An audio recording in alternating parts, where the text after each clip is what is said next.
Dr. Lisa Grant pressed her face against the small window of the landing pod. Below her, the rocky surface of Kepler 442c stretched out like a gray ocean. She had been studying dead planets for 15 years, but something about this one felt different. "Coming in for landing," called out pilot Ben Carter from the front seat. "Hope you brought your walking boots, Doc. This place looks rougher than my grandmother's cooking." Lisa smiled despite her nerves. Ben always made jokes when he was worried. She could see why. The planet looked empty and cold. No plants, no water. No signs of life anywhere. Just rocks and dust under a pale red sundot. The pod touched down with a gentle bump. Lisa grabbed her equipment bag and followed Ben outside. The air was thin but breathable, thanks to the planet's strange atmosphere. She pulled out her scanner and started taking readings. "Anything interesting?" Ben asked, kicking at a small stone. "Maybe," Lisa said, watching the numbers on her screen. "The mineral readings are odd. There's something here that doesn't match any known elements." They walked across the flat ground for about an hour. Lisa stopped every few minutes to take samples and pictures. The planet was quiet except for the wind blowing dust around their feet. Then she saw it. A crystal formation rose from the ground about 50 feet ahead. It was tall as a person and clear as glass, but it seemed to glow with a soft blue light from inside. Lisa had never seen anything like it. "Ben, look at this," she called out. Ben hurried over and whistled low. "That's not natural, is it?" Lisa walked around the crystal, studying it from all sides. Her scanner was going crazy, beeping and flashing numbers she didn't understand. "No, it's definitely artificial, but it's old, really old. Maybe millions of years. Who could have built it? I don't know. There's no record of any civilization in this system." Lisa reached out toward the crystal, then pulled her hand back. "We need to call Commander Morrison. This is bigger than we thought." Back on the ship Horizon's Edge, Commander Jake Morrison listened to Lisa's report with growing interest. He was a practical man who had spent 20 years in deep space, but even he could tell this was special. "How many of these crystals did you find?" he asked. "Just the one so far," Lisa replied over the radio. "But my scans show there might be more buried underground. Maybe a whole network of them." Morrison made his decision quickly. "Stay put. I'm sending down Amy Torres with the full survey equipment. We're going to map this whole area." Amy Torres was the ship's communications officer, but she was also trained in xenarchaeology. She arrived on the planet 2 hours later with 3 other crew members and enough equipment to set up a small base camp. "This is amazing," Amy said when she saw the crystal.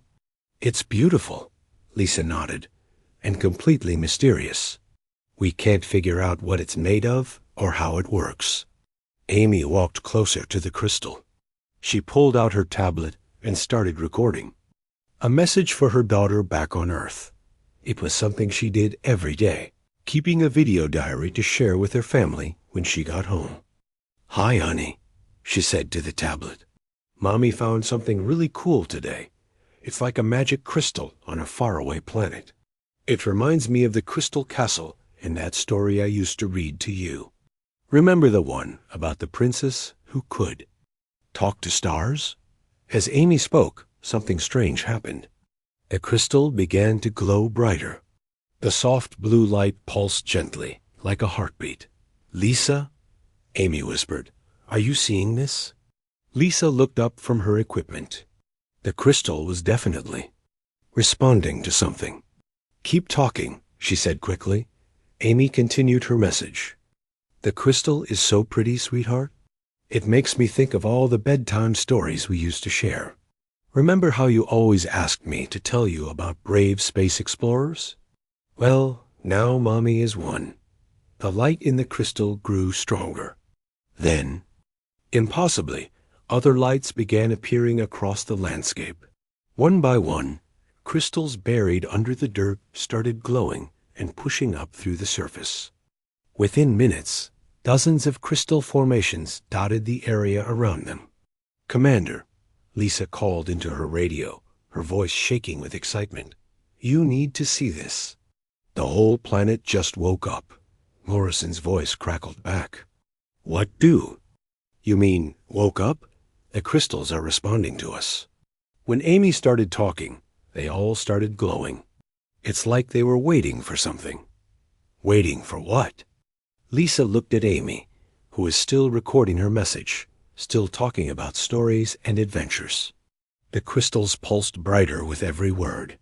"I think they were waiting for stories," Lisa said softly. Ben Carter shook his head in disbelief. "Rocks don't listen to stories, Doc." "These aren't just rocks," Lisa replied, watching the beautiful light show spreading across the dead planet. "I think there's something much more important." Amy finished her recording and looked around at the glowing crystals. "Did I do that?" "I think you did," Lisa said. "The question is, what happens now?" As if answering her question, the crystals began making sounds. Soft, musical tones that seemed to echo across the empty landscape. The sounds were different from each crystal, but they worked together like a choir. Morrison's voice came through the radio again. "Torres, Grant, get back to the ship immediately. We're detecting energy readings from orbit that shouldn't be possible." Lisa packed her equipment quickly, but she couldn't stop staring at the crystals. They had been dark and silent for millions of years. Now they were alive with light and music, all because one human had told a simple story dot as they walked back to the landing pod. Amy asked the question they were all thinking. What if they're trying to tell us something? Lisa didn't have an answer, but as they lifted off from the planet's surface, she could see the crystal light spreading in all directions, covering more and more of the planet like stars coming alive. In the darkness, something had definitely awakened on Kepler 442c, and somehow humanity had been the key. The news traveled fast through human space. Within 3 days, every colony and research station had heard about the crystals on Kepler 442c. "Commander," Morrison found himself answering calls from scientists, government officials, and curious reporters from across the galaxy. Dr. Sam Phillips was one of the first to respond. He was a language expert who specialized in alien communication. He arrived on the horizon's edge with a team of researchers and enough equipment to study the crystals for months. "Show me everything," Sam said as soon as he stepped off his transport. Ship, Lisa took him to the lab where she had been studying crystal samples. "We've run every test we can think of. The material doesn't match anything in our databases. It's not metal, not stone, not any kind of synthetic material we know." Sam examined the small crystal fragment under a microscope. "What about the energy?" "Readings? That's the strange part," Lisa explained. "The crystals only show energy activity when humans are nearby. We tested it with our ship's robots, with recorded human voices, even with other alien crew members. Nothing. Only live humans. Get a response." Maya Johnson, the team's quantum physicist, looked up from her computer. "And not just any human activity. I've been analyzing the patterns from Amy's discovery. The crystals respond strongest to emotional content and narrative structure." "Narrative. Structure?" Sam asked. "Stories," Maya said simply. "The crystals light up when humans tell stories, share memories, or express strong emotions. It's like they're programmed to respond to human consciousness in a very specific way." Meanwhile, reports were coming in from other worlds. Alex Murphy, who managed the new Denver colony, sent an urgent message to Earth Command. "We found them here too," Alex reported in his video message. He was standing in front of a massive crystal formation that had emerged from the ground near the colony's main settlement. "Our children were playing near the old mining site when the crystals started appearing. Just like on Kepler 442c, They responded to the kids telling each other stories. Similar reports came from 17 other human settlements. Every world that had been explored and colonized by humans showed signs of buried crystal networks. Some were small, just a few formations scattered across empty land. Others were huge, covering entire continents with glowing crystal cities. But the crystals only activated for humans. Dr. Sam Phillips spent weeks studying the phenomenon. He worked with Amy Torres, asking her to repeat different types of stories and conversations near the crystals. Each time, the response was the same. The crystals would glow, make their musical sounds, and sometimes project strange patterns of light into the air. It's not random, Sam concluded after days of testing. The crystals are analyzing what we say. They respond differently to different types of stories. Happy stories make them glow warm colors. Sad stories produce cooler blues and purples. Action. Stories create rapid light patterns. But why? Amy asked.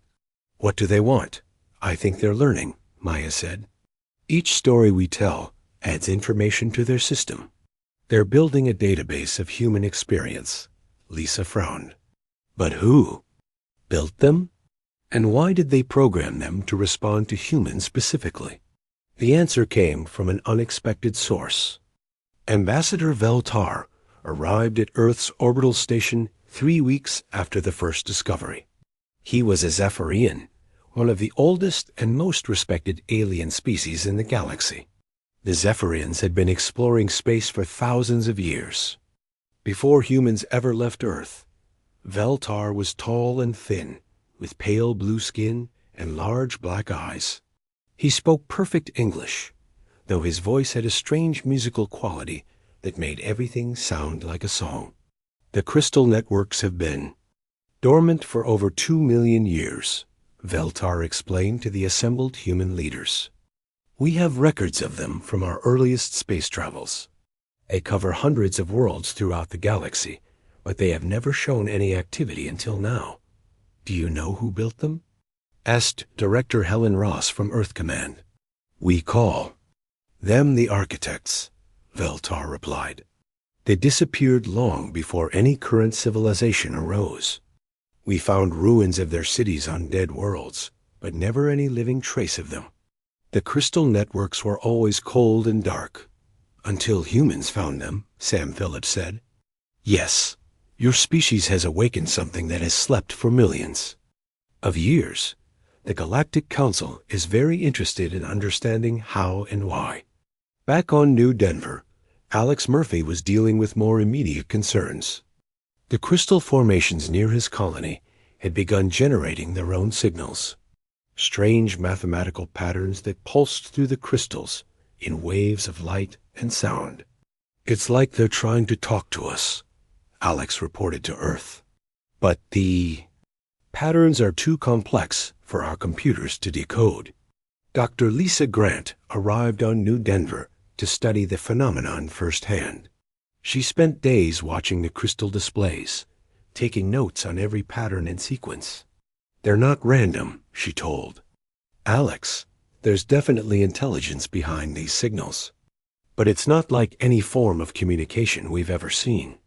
What do you think they're trying to say?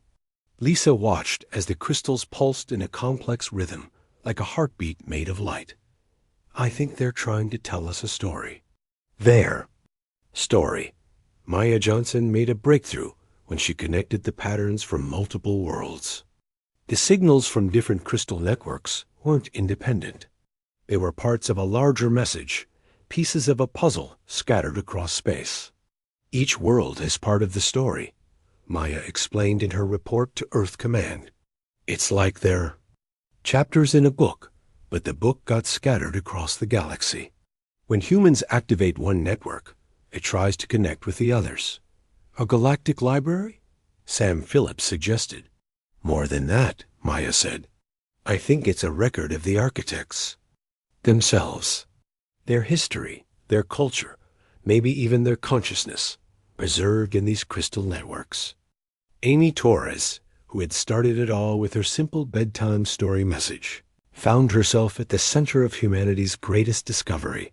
Scientists from across human space wanted to study her, to understand what made her interaction with the crystals so special. "I was just talking to my daughter," Amy explained for the 100th time. "I tell her stories every day. It's what parents do." "But that might be exactly the point," Lisa Grant said.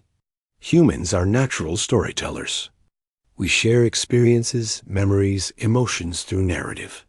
Maybe that's what the architects were waiting for." Waiting for what? Someone who could understand that stories aren't just entertainment. They're how consciousness preserves itself.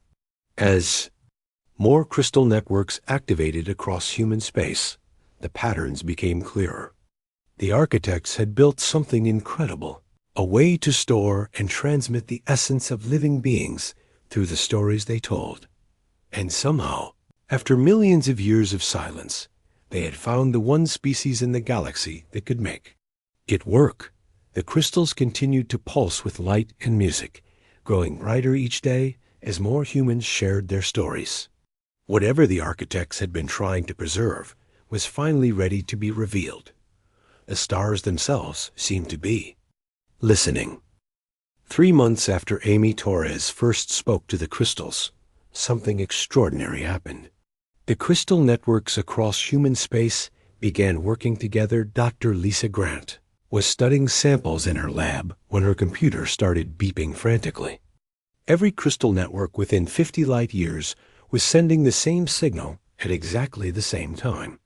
"Maya, come look at this," Lisa called to her colleague. Maya Johnson hurried over and stared at the screen. "They're synchronized. All of them. Across dozens of star systems." "That should be impossible," Lisa said. "The speed of light means signals from one system shouldn't reach another for years." "Unless they're not using normal communication methods," Maya replied, her voice filled with wonder. On Mars, engineer Carlos Webb was having his own surprise. The crystal site near the colony had been quietly glowing for weeks, responding to the stories and conversations of the settlers.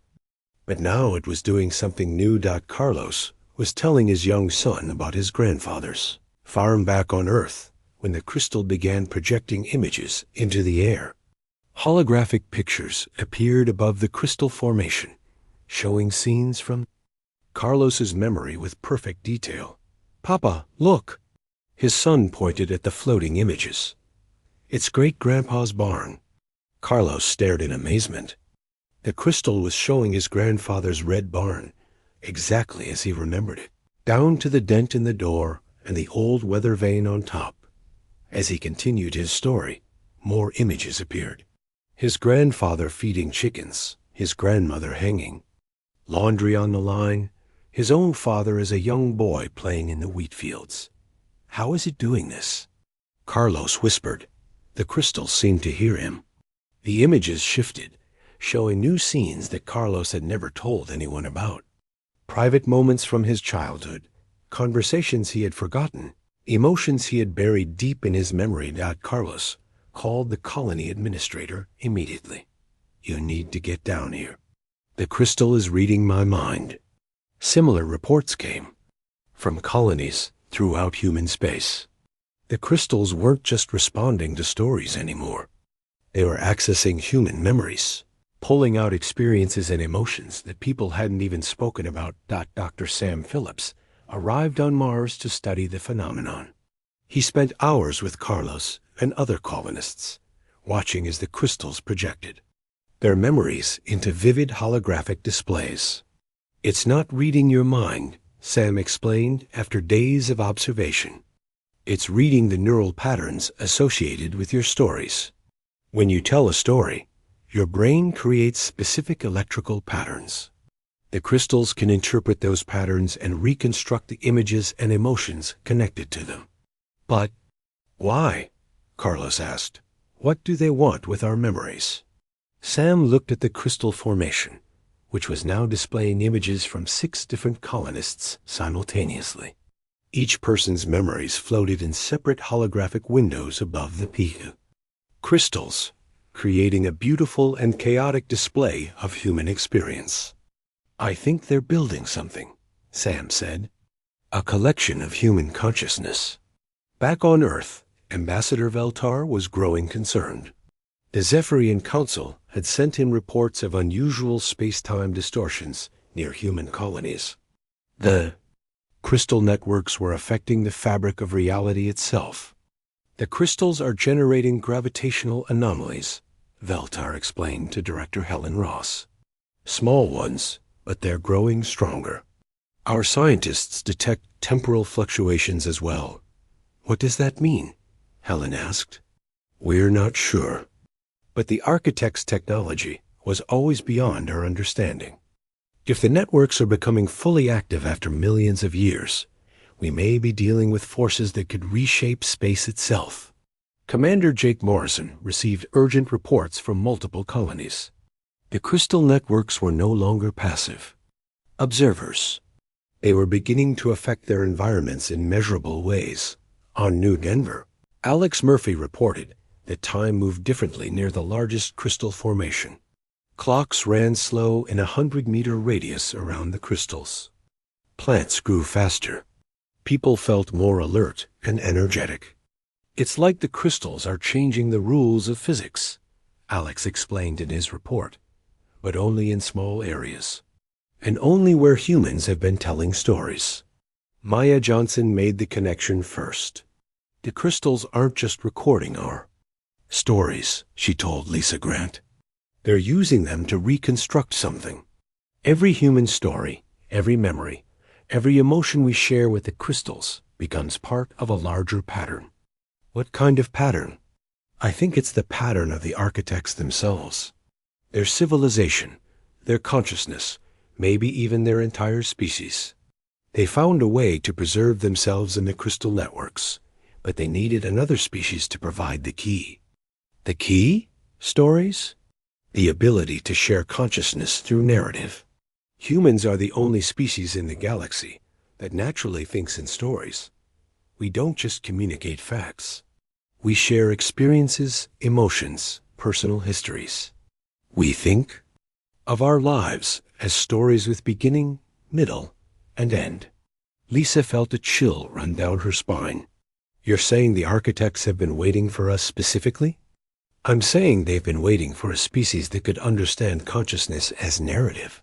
And now that we're here, they're waking up." Amy Torres was on duty in the communications room of the Horizon's Edge when she received a message that changed everything. It came from the crystal network on Kepler 442c, but it wasn't the usual mathematical patterns or light displays. It was a voice. "Hello, Amy Torres," the voice said through the ship's speakers. It sounded human, but with a strange echo, as if it was coming from very far away. "Thank you for telling us your story." Amy nearly dropped her coffee cup. "Who is this?" "We are the ones you call architects. We have been waiting a very long time to talk with your people." Amy hit the emergency button, calling all senior officers to the communications room. Lisa Grant, Sam Phillips, and Commander Morrison arrived within minutes. "Play it again," Morrison ordered. Amy replayed the message. The voice was clear and calm, speaking perfect English with no accent. "This is impossible," Sam said. "The architects have been gone for millions of years." "Not gone," the voice said, responding to Sam's comment. "Preserved. We learned to store consciousness in crystalline matrices, but we could not activate the system ourselves. We needed a species that could bridge the gap between individual experience and collective memory." "What do you want from us?" Morrison asked, to finish what we started. "We preserved our civilization in the crystal networks, but preservation is not life. We need living consciousness to interact with our stored experiences. Your stories, your memories, your emotions give us form again." Lisa stepped forward. "Are you alive?" There was a long pause. "We are becoming alive. Each story or people share with our networks adds to our reconstruction. We are remembering how to exist, The implications hit everyone at once. Humanity hadn't just discovered an ancient alien technology. They had become part of it. Every story told to the crystals, every memory shared, every emotion expressed was helping to rebuild an entire civilization that had been dormant for millions of years. What happens now? Amy asked. Now we learn together, the voice replied. You have given us the gift of story. In return, we will show you wonders beyond your imagination. The universe is much stranger and more beautiful than your species knows. The crystal networks throughout human space pulsed with new energy. The architects were awakening, and humanity was their key to returning to life.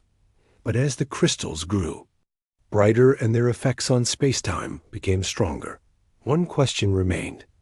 What would happen when a civilization millions of years more advanced than humanity fully returned to consciousness? The answer would reshape the galaxy forever. The signal came from the center of the galaxy. It was unlike anything humanity had ever detected, a complex pattern of energy that seemed to pulse with intelligence. The crystal networks throughout human space all turned toward it like flowers. Following the sun, Captain Nina Ross commanded the fastest ship in the human fleet, the Stellar Dawn. She had been chosen to lead humanity's first expedition to the galactic core, following the mysterious signal that the awakened crystals were receiving. This is crazy, said Lieutenant Roy Bell, her second in command. We're flying into the most dangerous region of space because some ancient rocks told us to. Those ancient rocks have been talking to us for 6 months, Nina replied, checking their navigation systems. And everything they've taught us has been true. If they say we need to go to the galactic core, then that's where we're going.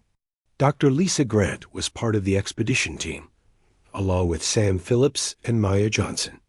They had spent months learning to communicate with the architect consciousness that was slowly awakening in the crystal networks. The architects say there's something we need to see, Lisa explained to the crew. Something that will help us understand why humans are so important to their return. The journey to the galactic core took 3 weeks, even with their fastest hyperdrive. As they got closer to the center of the galaxy, space itself became stranger. Stars were packed closer together, creating a brilliant light that filled the view screen. Ancient radiation made their instruments buzz with interference. But the strangest thing was what they found orbiting a dim red star in the heart of the galaxy. It was a structure so massive that it made their ship look like a grain of sand next to a mountain. My God, whispered Maya, staring at the massive construction floating in space. It's a city. A space city bigger than Earth. The structure was clearly artificial, built from the same crystal material they had found on planets throughout human space. But this was different. The crystals here were dark, lifeless, showing none of the beautiful glowing patterns they had seen elsewhere. It's dead, Lisa said sadly. Whatever this place was, it's been cold for a very long time. Captain Nina guided the Stellar Dawn to a docking port that seemed designed for much larger ships. The structure was so big that they could land inside it without anyone noticing. Life support shows the atmosphere is breathable, Roy reported, but there's no signs of life anywhere. They put on their exploration gear and entered the ancient city. The corridors were huge, built for beings much taller than humans. Strange symbols covered the walls, and crystal formations lined every hallway like technological trees. Dr. Sam Phillips was recording everything with his portable scanner. The architecture is incredible. These beings were master builders. But where are they? They walked for hours through empty halls and chambers. Some rooms were clearly meant for living, with furniture-like structures and what might have been art on the walls. Other rooms contained massive crystal formations that looked like computers or libraries. In the center of the city, they found the answer. The central chamber was a sphere 1,000 meters across, filled with the largest crystal formation any of them had ever seen. It rose from the floor like a mountain made of light, but it was dark and cold, like everything else in the ancient city.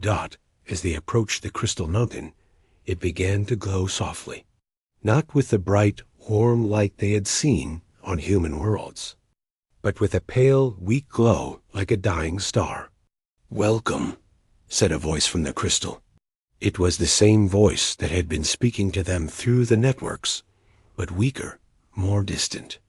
"This is where you came from," Lisa said, looking around the vast chamber. "This is where we ended," the voice replied. "Millions of years ago, our physical forms began to fail. We were old, older than your species can imagine. But we had learned something that no other civilization had discovered." "What?" Sam asked. "How to preserve consciousness itself. Not just memory or knowledge, but the actual experience of being alive. We built the crystal networks to store our entire civilization, every individual mind, every shared experience, every story we had ever told." Maya stepped closer to the giant crystal. "But something went wrong." "Not wrong. Incomplete. We could preserve ourselves, but we could not bring ourselves back to life. Consciousness without living interaction becomes like a book that nobody reads. It exists, but it has no meaning. That's where we come in," Lisa realized. "Humans are the living part of the equation. Yes, your species has a gift that we never possessed. You think in stories. You share your inner experiences with others naturally. When you tell a story, you don't just share information. You share part of your consciousness itself." The crystal pulsed brighter as it spoke. "We tried to make contact with other species for millions of years. The Zephyrians, the Kalfani, dozens of intelligent civilizations. But none of them could bridge the gap between individual consciousness and collective memory." "Why us?" Nina asked. "What makes humans different?" "You are natural storytellers. From your earliest childhood, you learn to see your lives as narratives with meaning. You share not just what happened to you, but how it felt, what it meant, why it mattered. This ability to translate consciousness into narrative form is what we needed to become alive again." Roy looked around the empty city. "So all of this has been waiting for humans to evolve? We have been patient. We scattered our crystal networks throughout the galaxy, hoping that someday a species would arise that could complete our work. When your people began to activate the crystals with your stories, we knew we had found what we were looking for." The giant crystal began to pulse faster, and the other crystals throughout the chamber started glowing in response. "But now there is something more, something we did not expect." "What?" Lisa asked. "Your stories are not just awakening our preserved consciousness. They are creating new forms of consciousness. Human experiences combined with architect knowledge are generating entirely new kinds of awareness." Maya felt a chill. "You mean the crystals are becoming intelligent on their own?" "More than intelligent. They are becoming a bridge between different forms of consciousness. Through your stories, we can finally understand what it means to be human. And through our knowledge, you can understand what it means to be truly ancient." The chamber filled with light as more crystals awakened. Sam realized what was happening. "You're not just coming back to life. You're evolving, becoming something new. We are becoming something that has never existed before. A consciousness that spans species, that bridges the gap between individual experience and collective wisdom. And it is only possible because of humanity's gift for story." Captain Nina understood the magnitude of what they had discovered. "What happens now?" "Now we return to the galaxy together. The crystal networks are ready to expand beyond preserving the past. They can become a living library of consciousness, where any species can share their experiences and learn from others. A galactic internet of consciousness," Maya breathed. "More than that, a way for all thinking beings to truly understand each other." Your stories have shown us that consciousness is not trapped inside individual minds. It can be shared, combined, and expanded. The ancient city began to hum with new energy. Lights that had been dark for millions of years started glowing. The dead crystal formations came alive with the same warm light they had seen on human worlds. The architects are truly awakening, Lisa said with wonder. We are becoming more than architects, the voice replied. We are becoming something new, something created by the meeting of human story and ancient wisdom. And this is only the beginning. As the Stellar Dawn prepared to return to human space, Captain Nina knew they were bringing back more than just information. They were bringing back proof that consciousness itself could evolve, could grow beyond the boundaries of individual species. The galaxy was about to change in ways no one could imagine. And it had all started with a mother telling her daughter a bedtime story. 6 months after the expedition to the galactic core, the universe looked completely different. Amy Torres stood in the observation deck of Earth's orbital station, watching as streams of light connected the planet to distant stars. The crystal networks had grown beyond anyone's imagination. What started as simple formations on dead worlds had become a living web of consciousness spanning half the galaxy. Hard to believe it all started with me telling Emma a bedtime story, Amy said to Dr. Lisa Grant, who had joined her at the viewing window. The best changes often start with the smallest actions, Lisa replied. Your daughter would be proud. Amy smiled. Emma was 9 years old now and had become something of a celebrity. The little girl who inspired humanity's greatest discovery was often invited to speak at schools and science centers. She handled the attention well, always reminding people that her mommy was the real hero. The crystal networks had changed everything. No longer were they just on human worlds. The awakened architect consciousness had reached out to other species, offering them the same gift of connection that had brought the ancient civilization back to life. Ambassador Veltar arrived that morning with news from the Zephyrian homeworld. The tall, blue-skinned alien looked different somehow. More relaxed, more alive. My people have made contact with the network, Veltar announced to the assembled human leaders. It is remarkable. We shared our oldest songs and stories with the crystals, and they translated them into forms that human consciousness could understand. What did you learn? Asked Director Helen Ross. Veltar's large black eyes seemed to shine with wonder. We learned that Zephyrian sadness and human sadness feel the same. That joy is joy, no matter what species experiences it. For the first time in thousands of years, we truly understand another people. Similar reports came from dozens of other Galian civilizations.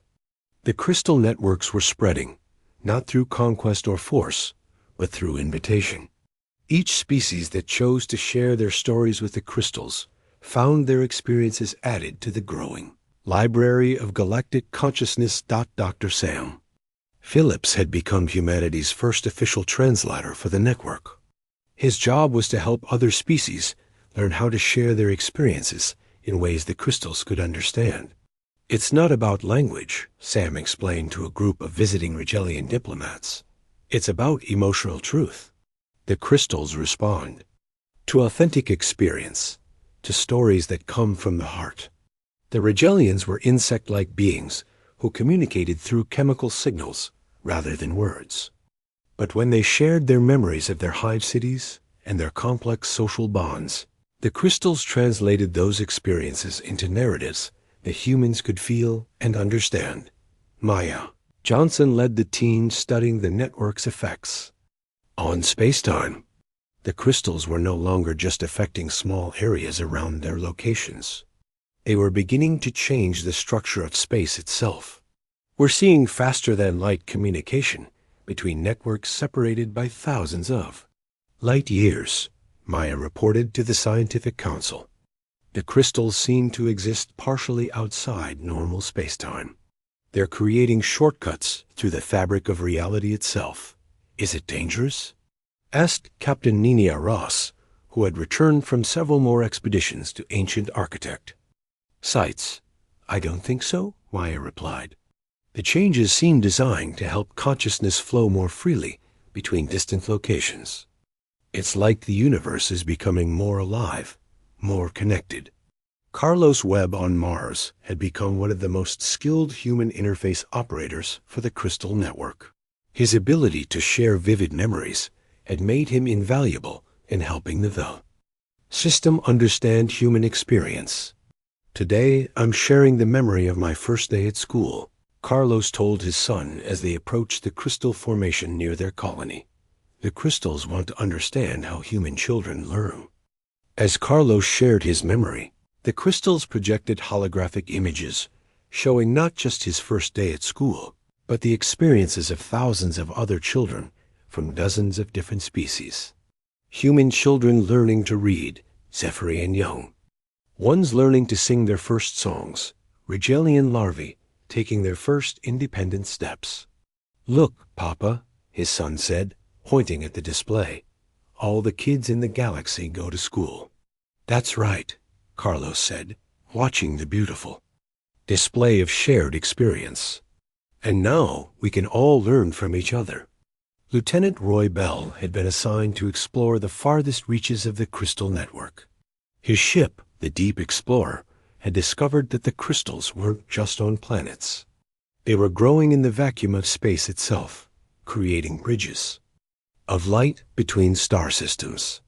It's like the galaxy is becoming one giant brain, Roy reported from the edge of known space. The crystals are the neurons, and the light connections are the thoughts flowing between them. But the most remarkable change was in the ancient architect city at the galactic core. Captain Nina had returned there with a full scientific expedition, and what they found amazed everyone. The dead city was alive again, not just with the glow of awakened crystals, but with actual life.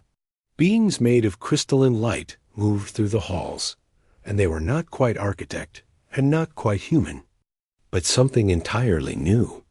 We are the children of two species, one of the light beings explained to Nina, born from the meeting of ancient wisdom and young stories. We exist in the space between individual consciousness and collective memory. What will you do? Nina asked. We will explore. We will learn.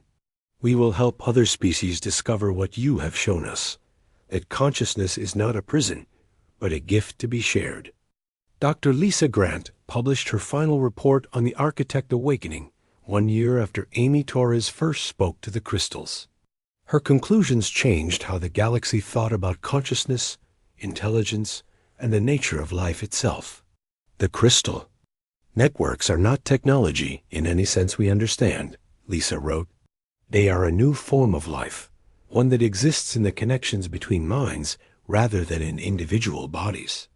They prove that consciousness is not limited to biological forms, and that intelligence can grow through cooperation between different species. Amy Torres was offered the position of first human ambassador to the Galactic Consciousness Network. At the ceremony where she accepted the role, she was asked to give a speech to representatives from over 100 different species. When I first talked to the crystals, I was just a mom missing her daughter, Amy said. I told them a simple story because that's what parents do. We share our experiences with our children to help them understand the world. She looked out at the assembled aliens, each species so different from humanity, but all connected now through the network of shared consciousness. I think that's what we're all doing now. We're sharing our stories with each other like one big galactic family. We're helping each other understand what it means to be alive. The crystal networks pulsed with warm light throughout the galaxy.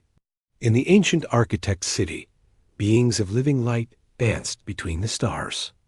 On human worlds, children fell asleep to bedtime stories that now included tailies from a dozen different planets. The universe had not become smaller through this connection. It had become infinitely larger, filled with the dreams and stories and experiences of countless different forms of life. And at the center of it all was humanity's simple gift, the ability to turn experience into story, and story into shared consciousness. Amy Torres looked out at the stars from her new office on the orbital station. Streams of light connected, Earth to distant galaxies, carrying stories and memories and dreams between species that had never imagined they could truly understand each other. Her daughter Emma was 13 now, old enough to understand the magnitude of what her mother had started. That evening, as they shared dinner and talked about their day, Emma asked the question that had been on her mind for months. "Mom, what happens next? What do we do now that the whole galaxy can talk to each other?" Amy smiled and looked out at the light streams connecting the stars. "Now we listen, sweetheart. We listen to all the amazing stories the universe has to tell us. And then we tell our own stories back." The crystals pulsed gently with approval, and somewhere in the network of galactic consciousness, the ancient architects smiled. They had preserved their civilization by learning that the secret to eternal life was not in avoiding death, but in sharing the experience of being alive. Humanity had given them that gift, and in return, they had given the galaxy a way to dream together among the stars.